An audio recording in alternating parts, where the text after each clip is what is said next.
지난 시간까지 고려시대에 대해서 공부를 했습니다. 이번 시간부터는 조선입니다.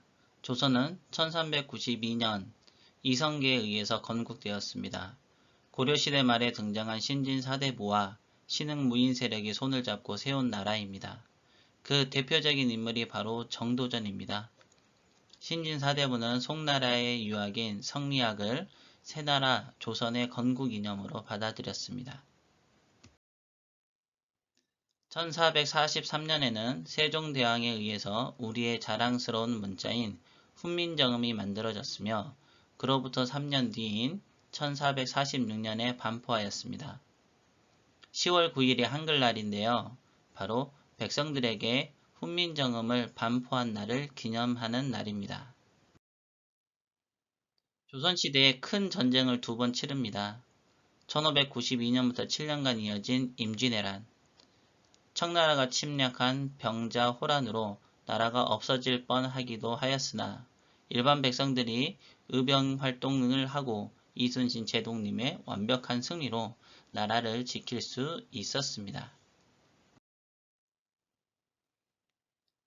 조선의 건국 과정에 대해서 알아보도록 하겠습니다. 조선이 건국될 즈음인 고려 말의 시대적 상황을 먼저 살펴보면 왜구, 홍건적 등이 고려를 많이 침입했으며 백성들에게 많은 피해를 주었습니다.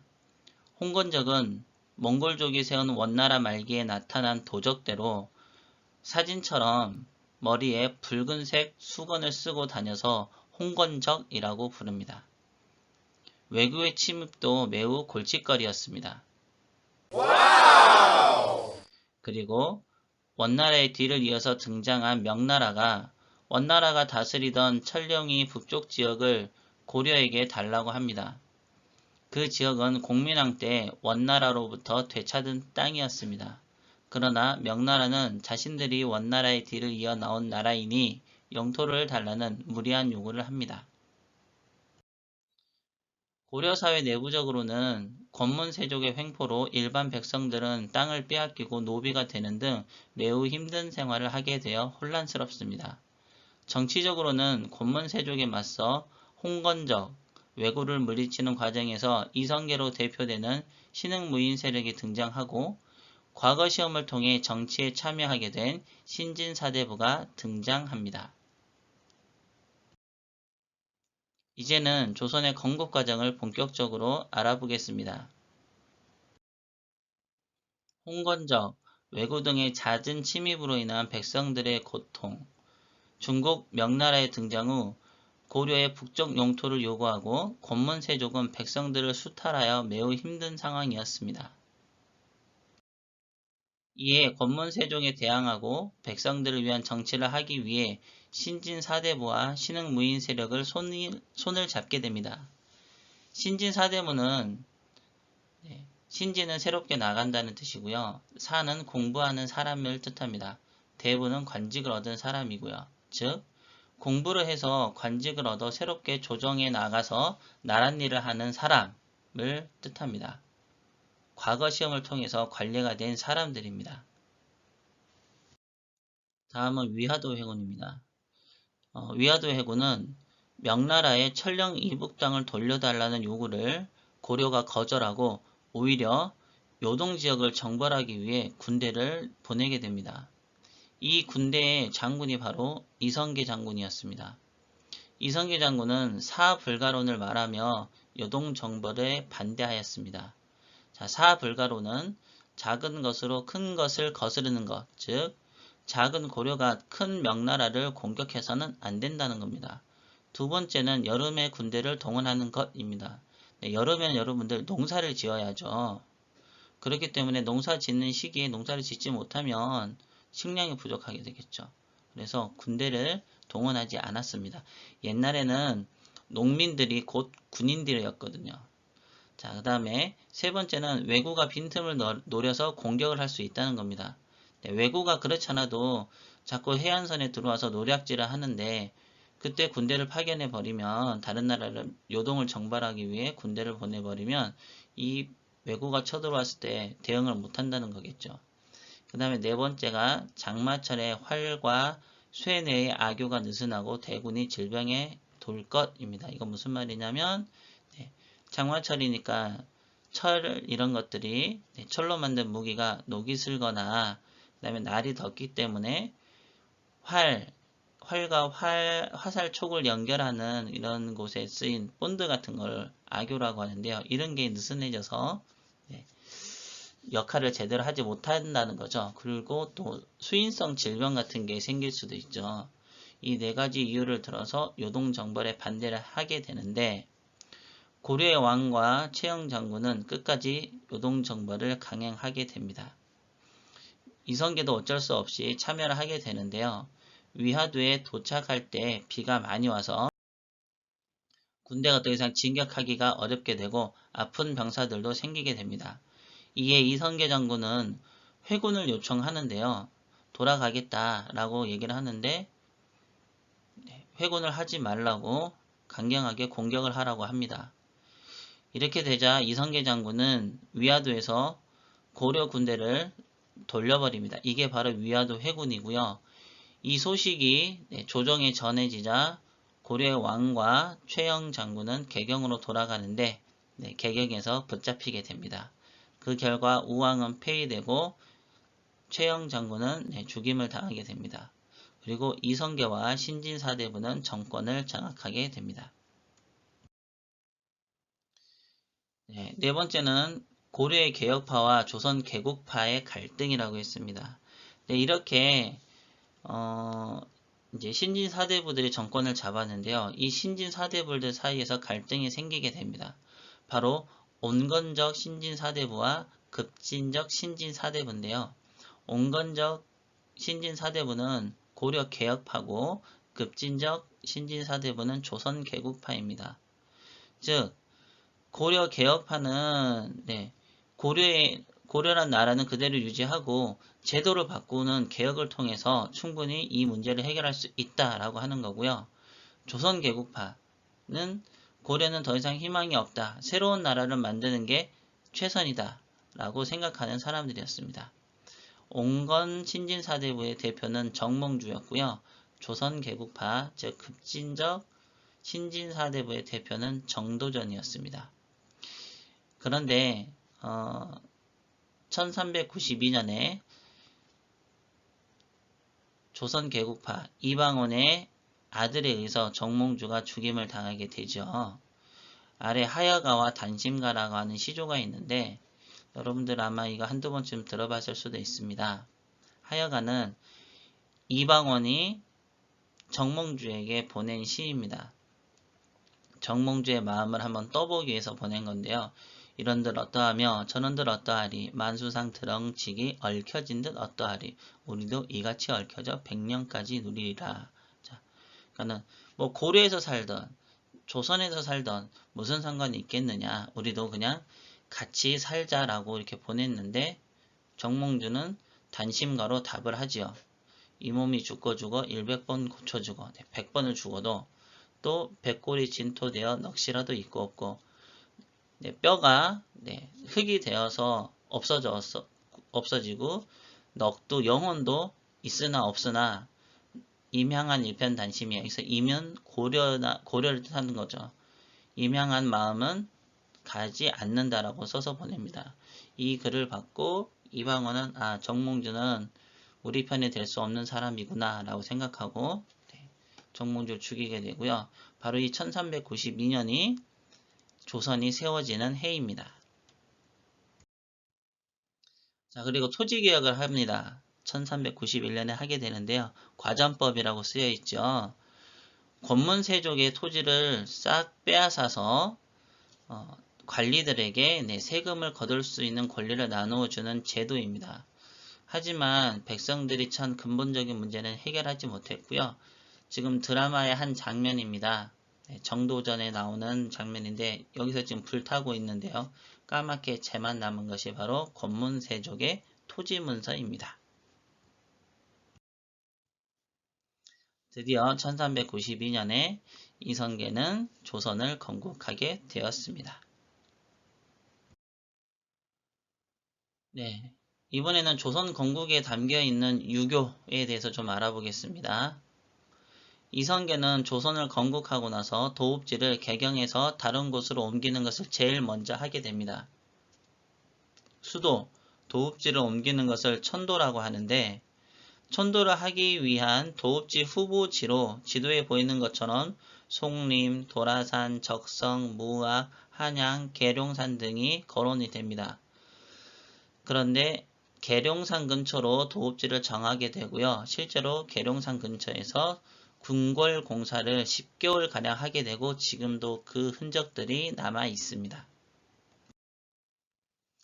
하지만 하륜이라는 신하가 계룡산은 나무로 치우쳐 있기 때문에 도읍지로 적당하지 않다고 해서 새로 정한 곳이 한양, 지금의 서울이 되겠습니다. 한반도의 중심인 한양으로 도읍지를 정하게 되는데요. 한양이 새나라 조선의 도읍지로 정해진 이유는 지도에서 보는 것처럼 우리나라 영토 중간에 위치하고 있어서 골고루 다스리기가 좋으며 바다와 한강으로 이어지는 수로가 발달해서요. 물자를 나르기도 편하고 육로도 한양을 중심으로 발달해서 교통이 매우 편리한 곳입니다. 또한 농사짓기에도 매우 유리했습니다. 이번에는 한양의 건축에 담긴 유교의 의미를 좀 알아보도록 하겠습니다. 한양의 먼저 도성 전체에 유교의 5대 동목인 인, 의, 예, 지, 신을 서울 도성의 사대문에 이름을 집어넣었습니다. 먼저 동쪽에는 흥인지문, 인이 들어갔고요. 남쪽에는 숭례문, 예가 들어갔습니다. 서쪽은 의로움을 넣은 돈의문, 북쪽은 원래 숙청문으로 되어 있었는데요. 이 청자가 지를 상징하는 겁니다. 그래서 지금 숙정문이라고 이름을 부르고 있습니다. 그리고 믿음을 뜻하는 신은 가운데 보신각에 그 이름이 들어가 있습니다.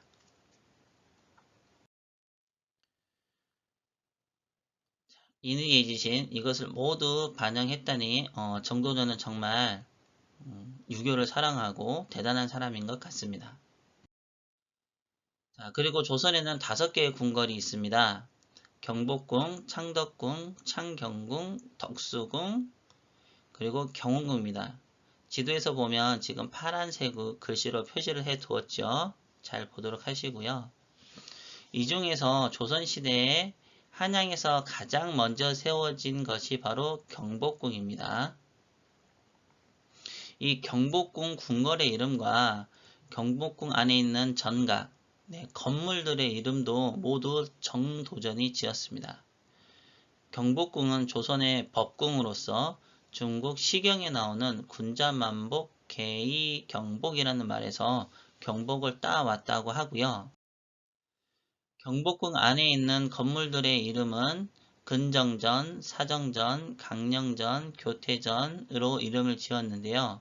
이렇게 한 이유는 백성들이 모두 유교의 가르침에 따라 살아야 한다라고 생각을 했기 때문에 임금님이 사는 곳의 이름도 유교적 사상을 가지고 지었던 것입니다.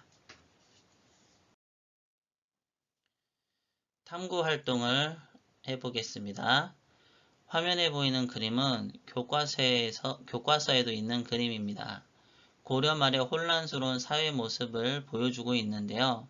홍건적과 왜구의 침입, 토지를 빼앗긴 백성들의 원성, 원가 명예 간섭, 그리고 정치 세력 간의 대립 때문에 고려는 매우 혼란스러운 사회 모습을 보이게 됩니다. 자, 이제 여러분이 정몽주나 정도전이라면 이렇게 혼란스러운 고려 말의 상황을 어떻게 해결할 것인지 한번 써보도록 하세요. 영상을 멈추고 해보도록 합니다. 다 했습니까? 정몽주는 온건신진 사대부로 고려를 개혁하여 백성을 돕고자 했습니다. 그래서 이렇게 말하지 않았을까요? 나라 안과 밖이 혼란스러운데 임금까지 바뀌면 사회 문제를 해결할 수 없다.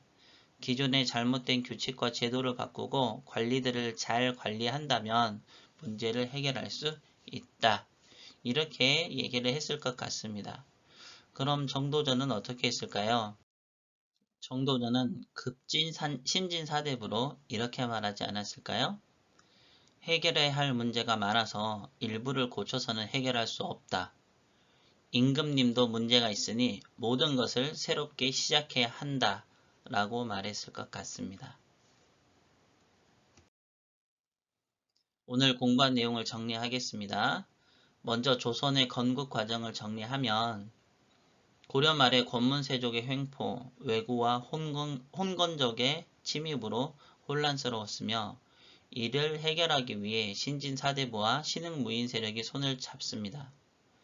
원나라가 멸망하고 명나라가 중국에 세워지는데 명나라가 고려에 천령 북쪽 땅을 돌려달라고 요구를 하게 됩니다. 이에 고려에서는 거부하며 아예 요동을 공격하자고 하게 되죠.